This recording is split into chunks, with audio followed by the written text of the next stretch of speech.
Hi everyone, Aiden here at etrailer.com. Today we're taking a look at the Hollywood Rack's Destination 2 bike rack on our 2022 Ram 1500. This is going to be a platform style bike rack that holds up to 2 bikes. It's going to hold the bikes by the frame. We've got a cradle up here with a strap running around the frame. That cradle is going to rotate 360 degrees and be completely height adjustable and independently height adjustable from the other cradle. So we don't have to worry about having 2 bikes of a very similar size right next to each other, because we can get those adjusted to the same height if need be. With it making frame contact, we do want to avoid carbon frame bikes because that can damage the frame.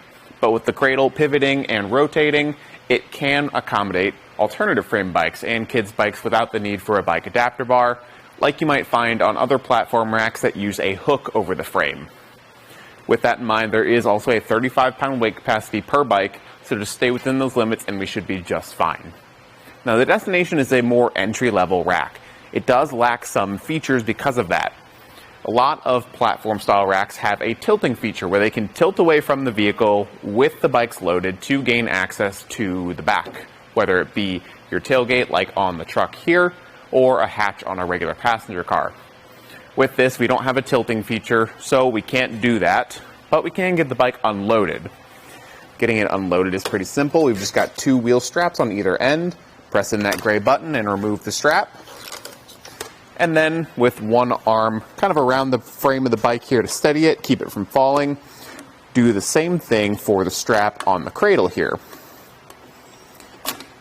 And then once that's free, you can lift it up and away right over that center mast. Now, the mast does present a bit of an obstacle to work around, so it is kind of in the way as we load and unload the bike. But because it is a bit of a shorter mast, it isn't too bad. It's one of the ones that I don't mind using as much because it's not too difficult to lift the bike over this. I'll replace the straps and we can fold down the mast by loosening this hand knob, flipping this plate out of the way, and tilting this to either side. I'm going to go for this side right here, and I'm actually going to use this open strap on the cradle to wrap around the tray of the bike rack and secure it down so it doesn't move. From here, we could gain access to the back.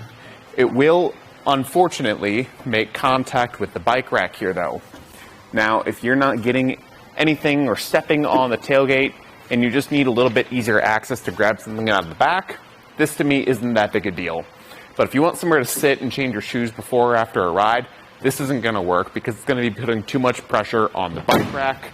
And then also you're risking damaging your vehicle by resting the paint on any metal surfaces of the bike rack and then putting pressure on it.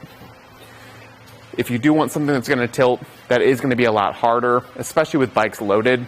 My suggestion would be to check out the Swagman, the Ceres Super Clamp HD.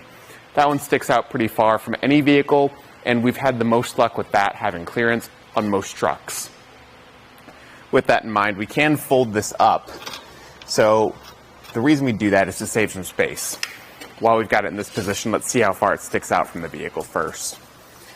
So from the bumper to the outermost point of the rack, it's sticking out 26 inches. Now, if you want to save some of that space, we can fold it upright by removing this threaded hand knob and folding the bike rack up, and then rethreading it with the newly aligned holes to save some space. When that tightens down, it actually acts like an anti-rattle device and keeps that pivot point really solid, which I like.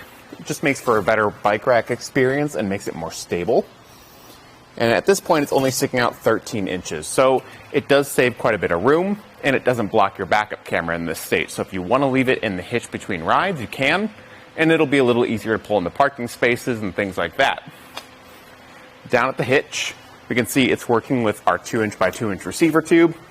It's using an adapter sleeve to make that work, so maybe not the best. I like when it's just a strictly 2-inch shank. It's going to be just more stable and secure over time. The Destination 4 bike does use a 2-inch shank, so if you want that and you want more capacity, that's a great way to go. But it does use an anti-rattle bolt that does lock up as well, so everything is solid and secure in the hitch. And overall, I like the Destination. I think it's a really great entry-level platform-style rack. It's got some good features, it holds the bikes pretty well. The tilting thing is the only thing that I don't love about it. I don't think it works super well with our Ram here. Again, you can check out the Super Clamp HD if that's something you do want. Otherwise, I think it's not too big a deal. You still can get some access to the bed of your truck, and it'll fit on there pretty well. Thanks for watching.